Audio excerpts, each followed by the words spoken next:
Fidelity les ofrece El mundo a dos velocidades. Que es un gas, digamos, natural, es metano, es el mismo gas que surge de los pozos convencionales de gas natural. Lo que pasa es que en este caso tiene la singularidad que está alojado en un tipo de roca muy poco porosa y es un gas que no fluye de forma natural, hay que empujarlo, hay que facilitar su salida. A diferencia de lo que ocurre en las bolsas de gas natural convencionales, donde bueno, pues el gas está en unas formaciones mucho más porosas, ¿no? Y sale de una forma mucho más fácil. Pero en definitiva estamos hablando del mismo gas natural que conocemos, digamos, y que utilizamos en nuestras casas, ¿no? Se explota hace relativamente poco.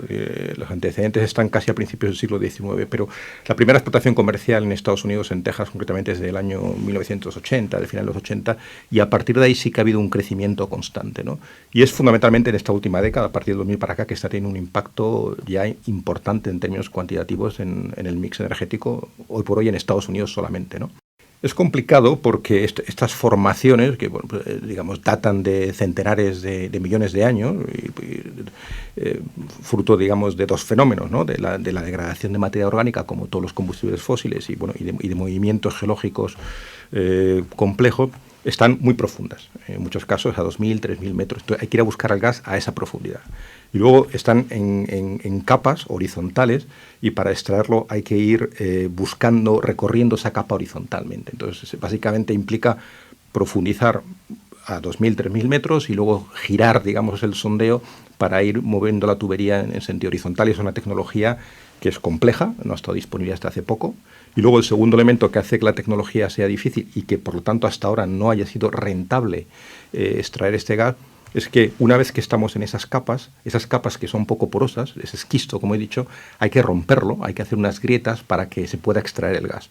Y esa tecnología de agrietar el gas o de fracturar el esquisto es una tecnología también novedosa y hasta cierto punto todavía medio secreta, ¿no? Que cada una de las empresas de este negocio pues tiene su pequeña fórmula, ¿no? Dentro de que el concepto general es claro, se trata de inyectar agua a muy alta presión, agua con arena y un producto químico que permite que se rompa la formación y se crean unas grietas de decenas o en algunos casos centenares de metros alrededor del cual se produce el flujo de gas luego durante la extracción. Bueno, lo caro y lo complejo casi siempre van unidos, ¿no? Entonces, y además una cosa es cara o no dependiendo de con qué la comparemos, ¿no?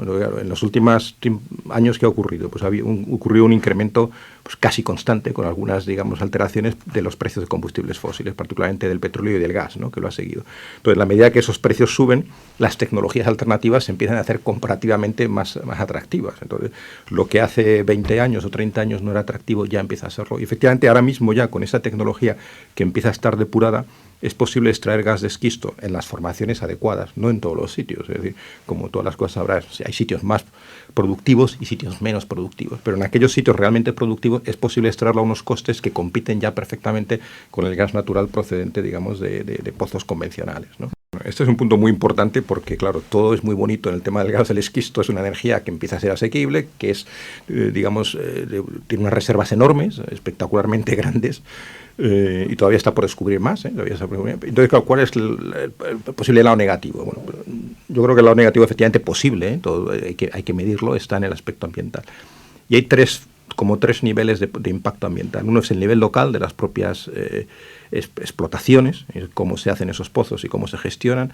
Otro es el impacto en el cambio climático, en la contribución a las concentraciones de gases que producen el efecto de invernadero. Y un tercer efecto que quiero comentar, que me importa bastante, es la posible interrelación entre la explotación de este gas y todos los programas de desarrollo de energías renovables. Hasta qué punto esto fomenta o entorpece, digamos, esos programas que en muchos países, bueno, pues forman una parte importante de la política energética, ¿no? Entonces, en el primer tema, bueno, pues hay varios impactos y los estudiosos, pues, en fin, afinan mucho. Probablemente el mayor impacto es el uso del agua. Es decir, hay que meter grandes cantidades de aguas para producir esta fractura de la roca y en muchos sitios ese agua no está disponible o es un bien relativamente escaso que hay que utilizarlo para otros usos. Entonces, la competencia con el agua es un problema, ¿no?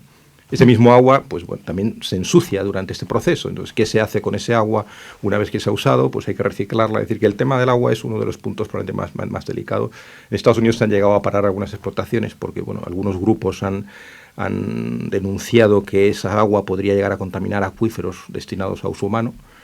no es una cosa fácil, porque realmente las explotaciones se van a buscar muy en la profundidad, como he dicho, a 2.000-3.000 metros, y los acuíferos para uso humano están a nivel más superficial, pero es verdad que la Agencia de Protección en Estados Unidos ha parado esto. Entonces, hay un tema que es el tema del agua, fundamentalmente. Un segundo tema son las emisiones de gases de efecto invernadero, es decir, esto es el metano. El metano es un gas muy potente desde el punto de vista de bloqueo de la radiación solar, es 20 veces más potente que el dióxido de carbono, y puede haber fugas en la gestión de estas explotaciones.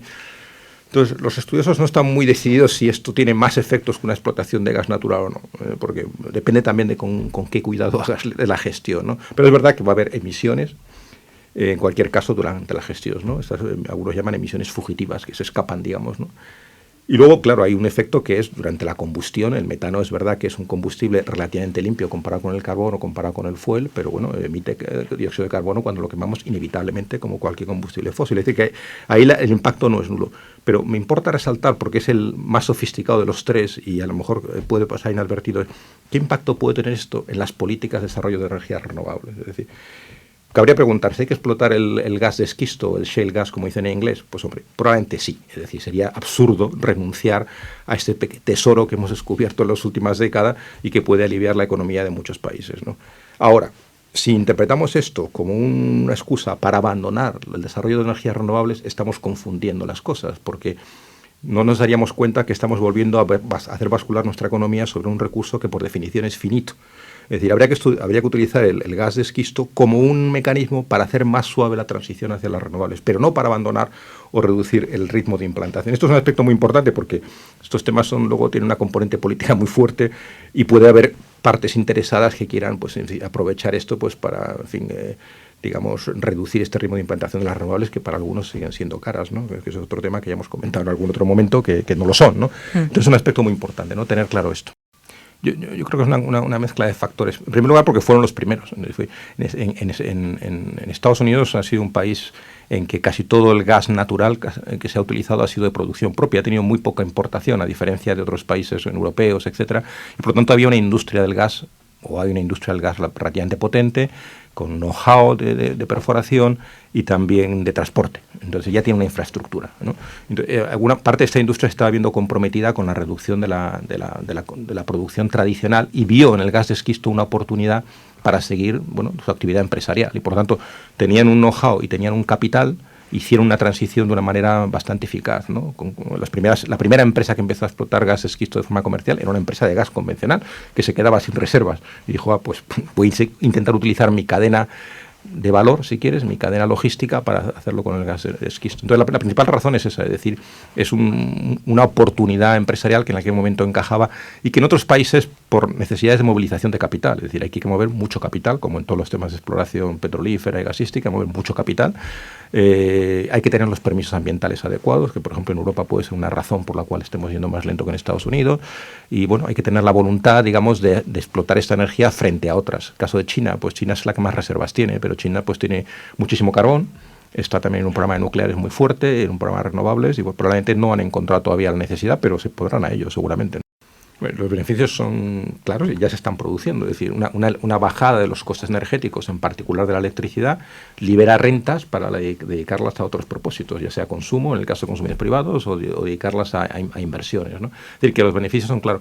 Y luego hay un beneficio más sutil. Estados Unidos ha tenido una política militar y digamos, internacional muy condicionada por el acceso a las fuentes de combustibles fósiles, ¿no?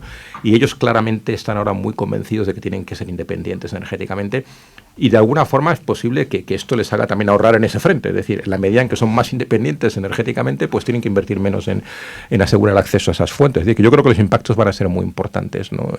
Positivos para los Estados Unidos. Tienen la suerte de que tienen el recurso y tienen los medios, ¿no?